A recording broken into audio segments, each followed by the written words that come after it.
आखिर कुंभ राशि के लोग इतने परेशान क्यों रहते हैं और उन पर ये साढ़े साती चल रही है और कब खत्म होगी। परिवर्तन का महाकाल शुरू होगा। कुंभ राशि वालों, ये सिर्फ साढ़े साती नहीं है, ये आपका अग्निपथ है। मेरे कुंभ राशि के साथियों, आप शांत होकर के बात को सुनो, आंखों को बंद करो और मेरी आवाज़ को ध्यान से सुनो।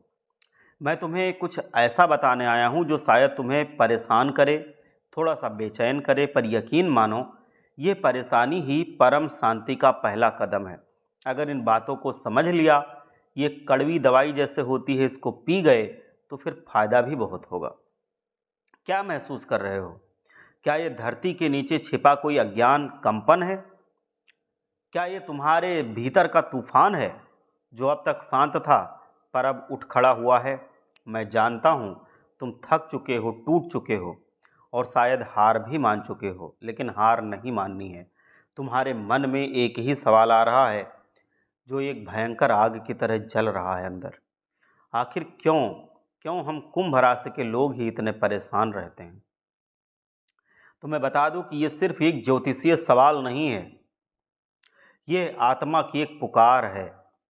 ये उस महाकाल की गड़गड़ाहट है जो तुम्हारे जीवन के पुराने जीर्ण शीर्ण भवन को तोड़ करके एक नया भव्य साम्राज्य बनाना चाहता है।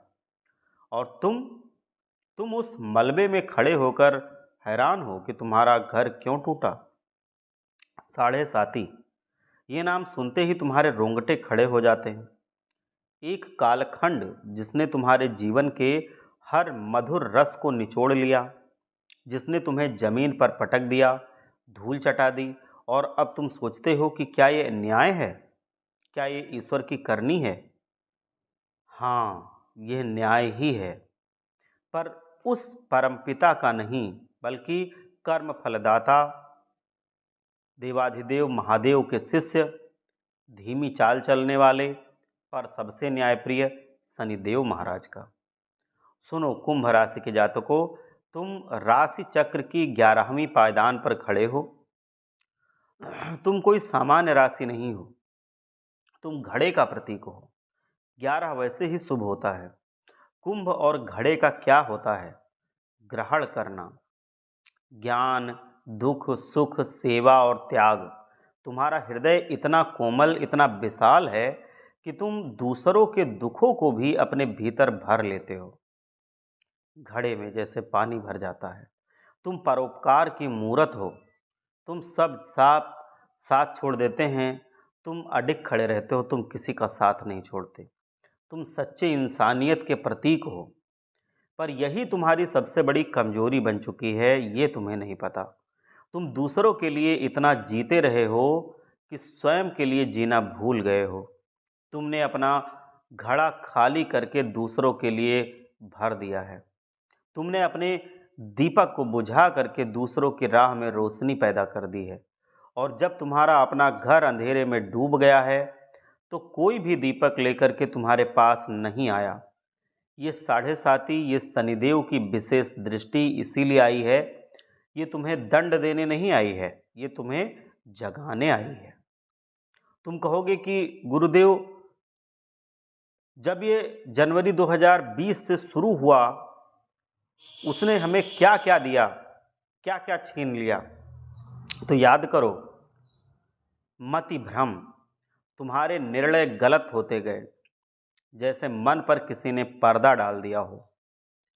दूसरा तुम्हें क्या मिला? विश्वासघात। जिन पर तुमने आंख बंद करके भरोसा किया, उन्होंने तुम्हें धोखा दिया। और क्या मिला? स्थान परिवर्तन। तुम जड़ से उखड़ गए। जहाँ शांति थी वहाँ से तुम्हें हटना पड़ा। और क्या मिला? दाम्पत्य जीवन।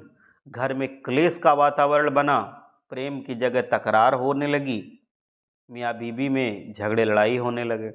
और क्या मिला? आर्थिक विपदा। कर्ज का बोझ पहाड़ जैसा हो गया, पैसा पानी की तरह बह गया। तुमने कमाया पर कहाँ गया तुम्हें पता ही नहीं चला। और क्या मिला? और मिला अपमान। समाज में तुम्हें झूठे आरोपों का अपमान सहना पड़ा। तुम्हारी नेक नियत पर भी शक किया गया। ये सब हुआ, ये सब अग्नि परीक्षा थी। साढ़े साती का पहला चरण सिरोभाग, सिर, तुमने विचारों की मार झेली। दूसरा चरण हृदय भाग, तुमने भावनाओं और आर्थिक तंगी की पीड़ा सही। अब 29 मार्च 2025 से तुम साढ़े साती के अंतिम चरण में प्रवेश कर चुके हो। ये तीसरा चरण जो 3 जून 2027 तक चलेगा, पैरों का चरण होता है। और सुनो, जो पैरों का चक्र होता है, शनिदेव का ये नियम है कि वो जब जाते हैं तो सिर्फ देकर जाते हैं, वो खाली हाथ नहीं लौटते। इस अंतिम चरण को तुम एक नई सुबह समझ लो। ये दुखों की समाप्ति नहीं, बल्कि दुखों को सोने में बदलने आया है। दुख जो थे वो सोने में बदल जाएंगे, इतना ज़्यादा सुखद परिणाम मिलेगा। आने वाला साल 2026 तुम्हारे जीवन का स्वर्णिम अध्याय बनने जा रहा है। पर उससे पहले तुम्हें मेरी 3 महा चेतावनी सुननी होंगी। इन्हें अपनी आत्मा में उतार लेना होगा। ये वो 3 दुर्भेद्य किले हैं जहां शनि तुम्हें आखिरी बार परीक्षित करेंगे, मतलब तुम्हारी परीक्षा लेंगे। पहली महाचेतावनी है मोह और आलस्य का मृत्यु जाल। सुनो, तुम्हारी सबसे बड़ी दुश्मन बाहर नहीं है, तुम्हारे भीतर है। तुम्हारा स्वभाव सरल है, पर आलस्य और टालने की आदत ने तुम्हें गहरे दलदल में फंसा रखा है। शनिदेव कर्म के देवता हैं, वो धीमे चलते हैं और उनका प्रभाव भी तुम्हें धीमा कर देता है। तुम्हारे शरीर में एक अज्ञात भारीपन भरा आलस्य रह जाता है। यह आलस्य जहर के समान है। तुम सोचते हो आज नहीं कल कर लेंगे, अभी मूड नहीं है, कौन इतना दिमाग लगाए। याद रखो, इस 2026 में जब शुभ योग बनने शुरू होंगे, जब अवसर तुम्हारे दरवाजे पर दस्तक देंगे, तब अगर तुमने अपनी आंखें नहीं खोली, तुम सोए रहे, आलस्य की चादर ओढ़े रहे, तो वो अवसर किसी और के पास चला जाएगा। जिस दिन तुम्हारा काम तुम्हारा मूड और बहाने से बड़ा हो जाएगा, उसी दिन सफलता की चाबी तुम्हारे हाथ लगेगी। मतलब अपने काम को महत्व देना शुरू करो, मूड और बहाने को भूल जाओ। आलस्य, नकारात्मक सोच और निराशा, ये एक त्रिवेणी है जो तुम्हें डुबाने आ रही है। तुम्हें लगता है कि तुम जोखिम लेने से डरते हो, पर सच तो ये है कि तुम असफलता से नहीं, बल्कि सफलता के बाद आने वाली जिम्मेदारी से डरते हो। तो जाग जाओ, इस आलस्य को तोड़ो, सुबह जल्दी उठो, अपने शरीर को थोड़ा कष्ट दो। ये शरीर तुम्हारा रथ है, इसे शक्तिशाली बनाओ। जो व्यक्ति कर्म से भागता है, शनि उसे कोड़े मारते हैं, मतलब दंड देते हैं। दूसरी महाचेतावनी है अपनी वाणी और क्रोध का विष बाढ़। कुंभ राशि के जातकों, तुम दयालु हो, पर तुम्हारे अंदर एक ज्वालामुखी भी भरी पड़ी है। जब तुम्हें क्रोध आता है तो तुम नियंत्रण खो देते हो। तुमने अपने जीवन के 70% कार्य अपनी कड़वी बाड़ी और अकारण क्रोध की वजह से बिगाड़ लिए हैं। तुम सोचते हो कि तुम सच बोल रहे हो, पर उस सच को बोलने का तरीका इतना तीखा होता है कि सामने वाला व्यक्ति तुम्हारा लाभ भी नहीं देख पाता। ये शनि का अंतिम वार है। वो तुम्हारी परीक्षा लेंगे कि क्या तुम इतने कष्ट झेलने के बाद भी अपनी वाणी पर संयम रख पाए या नहीं। तुमने बहुत लोगों से कहा है कि पंडित जी, मुझे पता ही नहीं चला कब मुझे क्रोध आ गया और मैंने अपशब्द कह दिया। तो प्यारे जातकों, ये अज्ञान नहीं है, ये अहंकार है, इसको समझ लो। ये तुम्हारा असंतुलित मन है जो तुरंत प्रतिकार चाहता है। इसीलिए मैं कह रहा हूँ कि सावधान रहो। 2026 में नए संबंध बनेंगे, व्यावसायिक साझेदारी होगी, विवाह के प्रस्ताव आएंगे।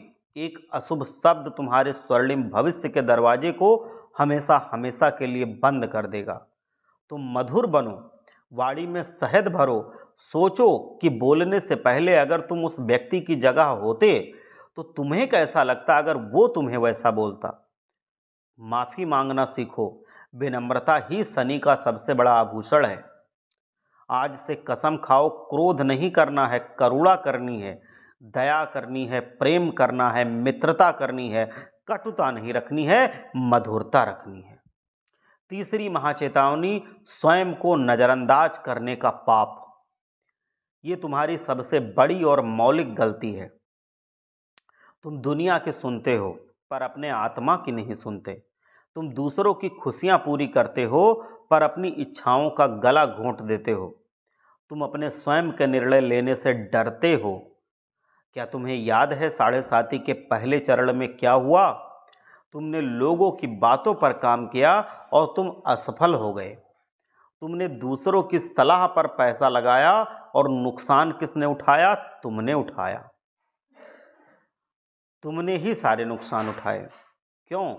क्योंकि तुम अपने आप पर विश्वास नहीं कर पाए। कुंभ राशि के जातकों, तुम बुद्धि और दूरदर्शिता के प्रतीक हो। तुम्हारे निर्णय सबसे सटीक होते हैं पर तुम उन्हें रद्द कर देते हो, उन्हें बाद में ख़त्म कर देते हो, क्योंकि किसी बाहरी व्यक्ति ने तुम्हें बहका दिया होता है, तुम्हें टोक दिया होता है, तुम्हें उसमें बुराई दिखा दी होती है।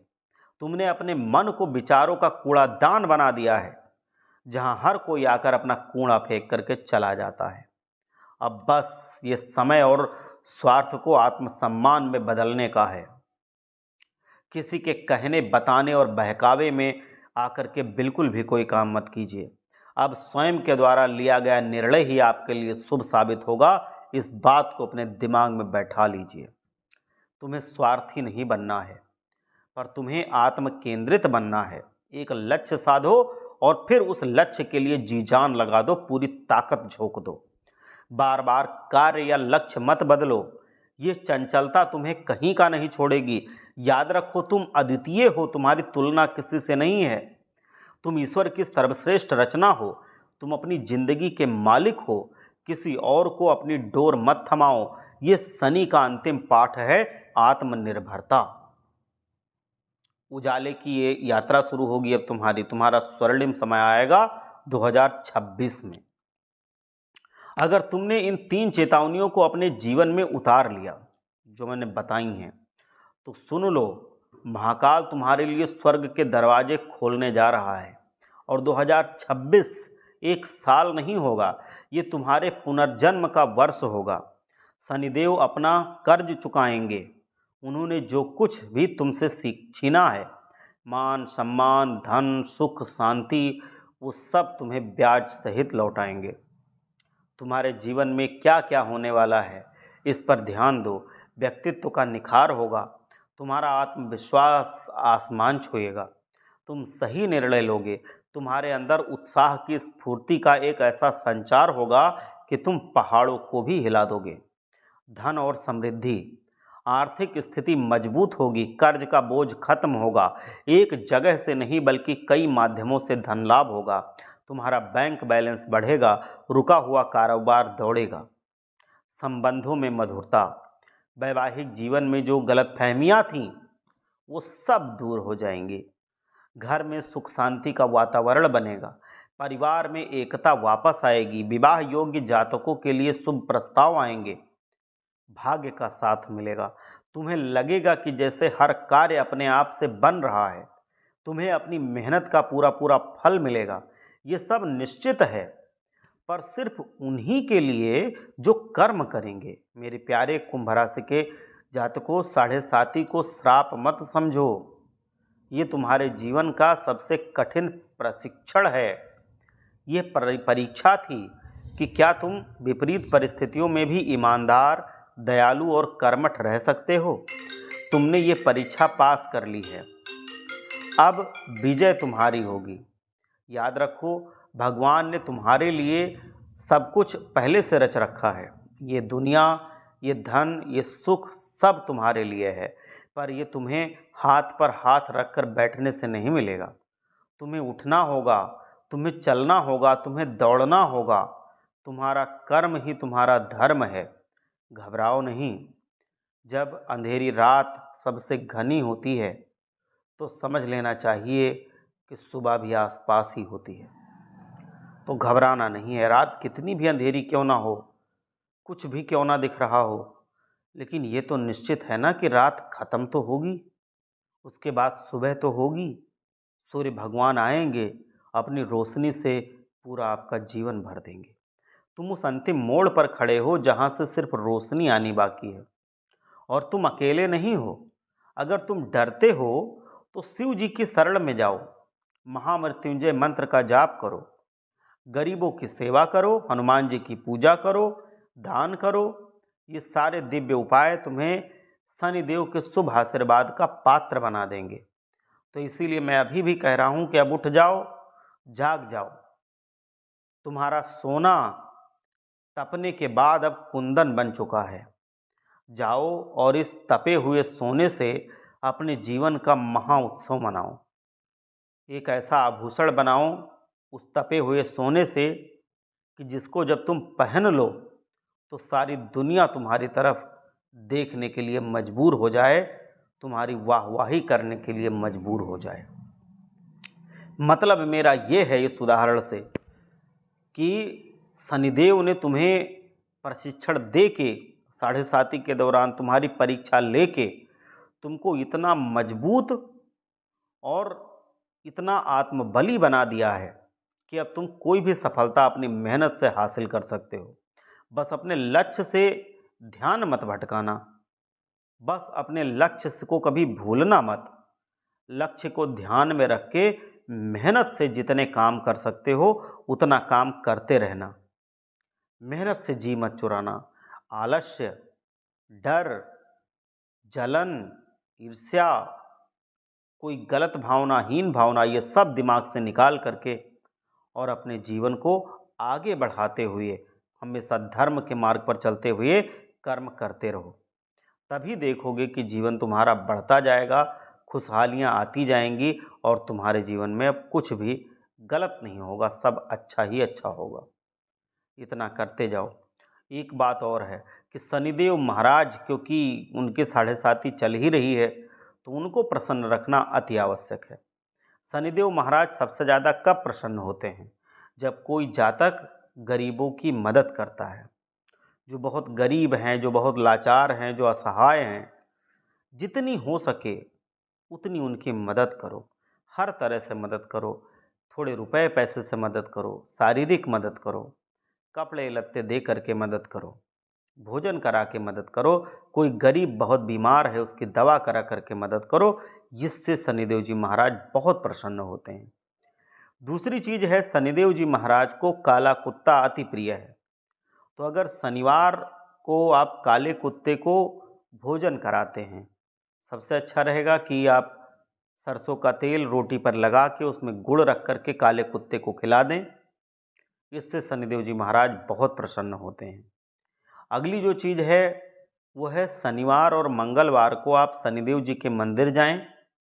वहाँ में शनिदेव जी को शुद्ध सरसों का तेल अर्पित करें और उसके बाद आप वहीं पर शनिदेव जी के सामने शुद्ध सरसों के तेल का दीपक जलाएं। इससे शनिदेव जी महाराज बहुत प्रसन्न होते हैं और आपको आशीर्वाद से परिपूर्ण कर देते हैं। ये काम आप करें। गरीबों को वस्त्र दान करें, काले वस्त्र दान करें तो और अच्छा है, शनिदेव जी महाराज और प्रसन्न होते हैं। तो ये सब करके आप शनिदेव महाराज को प्रसन्न कर सकते हैं। अपने जीवन में जितने कष्ट भोगे हैं उतनी खुशियाँ और उससे भी ज़्यादा खुशियाँ, ब्याज सहित खुशियाँ आप ला सकते हैं। आप अपने जीवन को खुशहाल बना सकते हैं, आप अपने जीवन को मालामाल बना सकते हैं। शनिदेव जी महाराज आपको इतना आशीर्वाद दे देंगे कि आप खुद भौचक्के के रह जाएंगे कि इतना अच्छा अच्छा कैसे होने लगा। भगवान भोलेनाथ, भगवान शनिदेव महाराज आप सबका कल्याण करें। एक बार सच्चे मन से जयकारा लगाइए, हर हर महादेव, जय शनिदेव जी महाराज।